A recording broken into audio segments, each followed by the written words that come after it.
Hi, Bill Jones from Turntastic Wood Designs. I want to talk today about my shop.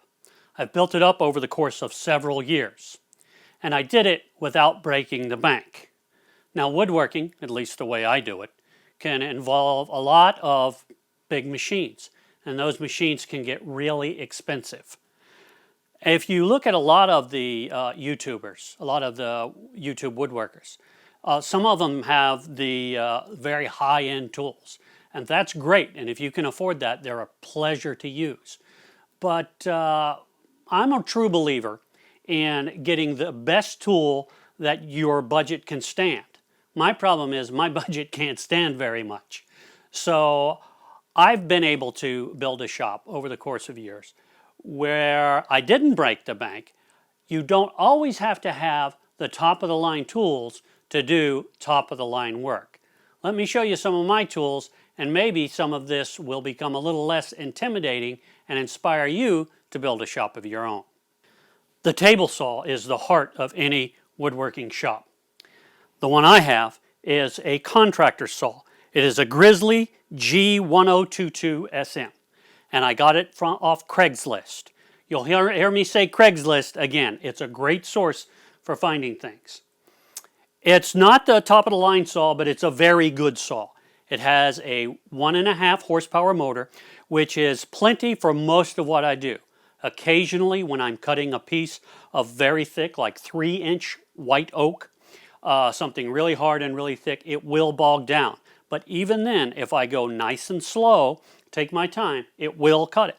So it does the job. I did make some modifications to it to make it a little better. It came with these stamped metal wings on each end, and that helps. I have a router table that I actually have on the side here. I don't know if you can see it. That extends the table a little bit. And I beefed up the fence. The fence that came with it was pretty pitiful, so I was able to beef that up. As I said, I was able to get it off Craigslist, and I got it for a really good price. I got it for about $250.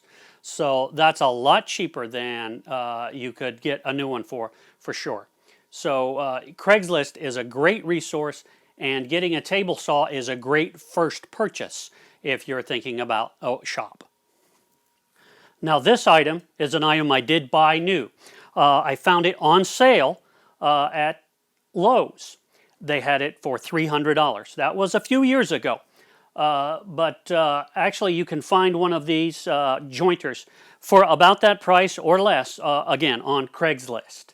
This is a 6-inch Delta jointer, and it has performed flawlessly, done everything I need. It's heavy duty and really gets the job done, which what it's for, if you're not familiar, is making an edge flat, making one side flat.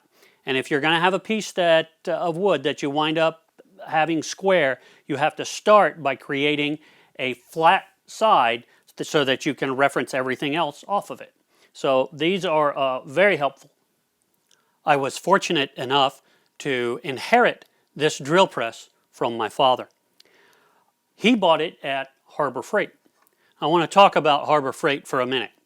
A lot of people tend to have a not great attitude toward Harbor Freight, and when they hear that name, they think poor quality. And some of the things that they carry are indeed poor quality.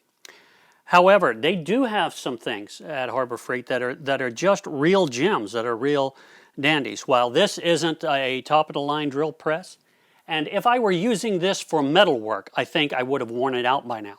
But I've had it for more than 15 years now, and it's done everything that I need. It performs perfectly for cutting through wood. I did modify it a little bit, and by adding this table here and putting a fence on it, and with that extra table space and the ability to put a fence on it, it's just been super for me.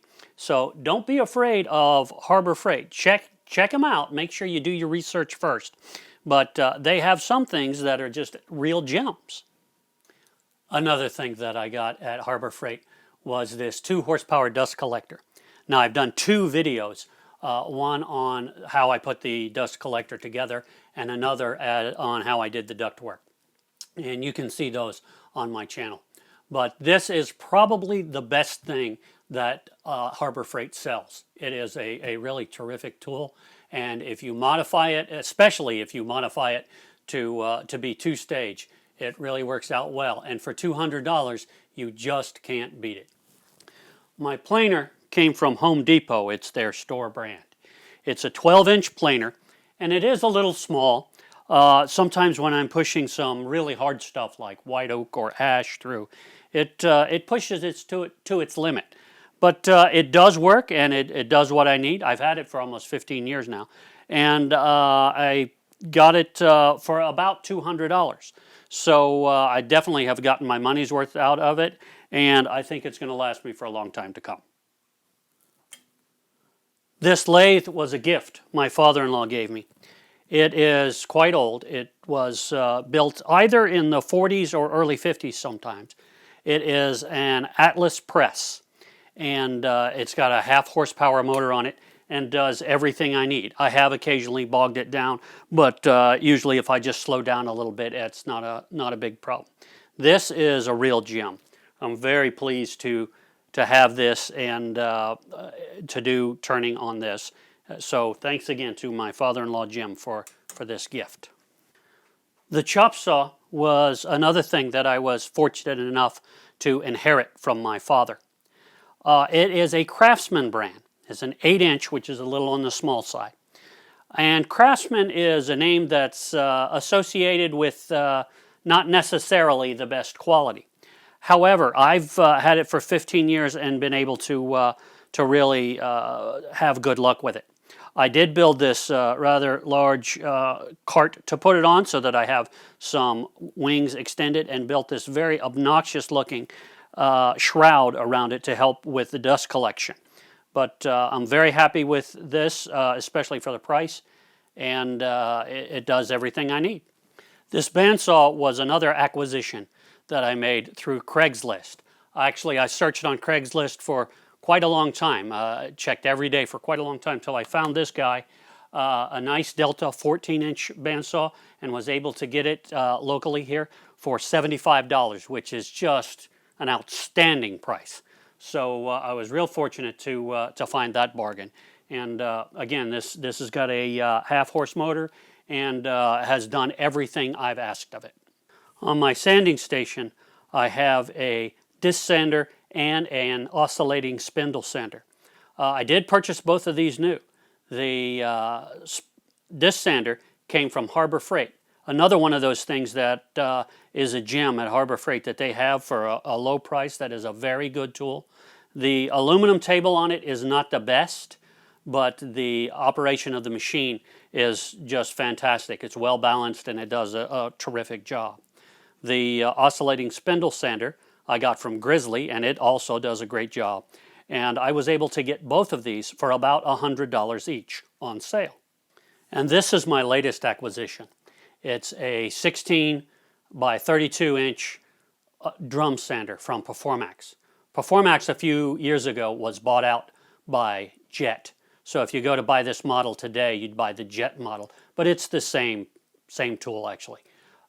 This is a real luxury item for me. I'm really pleased to have this, and actually this is the most expensive thing in my shop. I paid $650 for this, which is about half what a new one costs. But it is a real luxury, and I really like having it. Well, that's the majority of my really big tools. I have a lot of hand tools, obviously, small hand power tools like circular saws and drills and so on, and of course chisels and rasps and all that sort of thing. And I sat down and figured it out. And if something happened to my shop, and my shop were blown away by a tornado, God forbid, or whatever, I could rebuild this shop with the quality level that I have now for less than the cost of a high-end table saw. So I hope that information is very helpful to you. Hope it makes the idea of starting a shop, if that's indeed what you're thinking of, a little less intimidating. If you use sales, Craigslist, go to estate auctions, and take your time, you can actually build a shop where you can build some very high-end stuff without necessarily having the high-end tools, but have a great shop without having to spend a fortune. Well, I hope this video has been helpful for you. I hope it's been good information. If you have any questions or concerns, please leave them in the comments below. I would love to hear from you. If you haven't already done so, please subscribe to my YouTube channel. And as always, thanks for watching.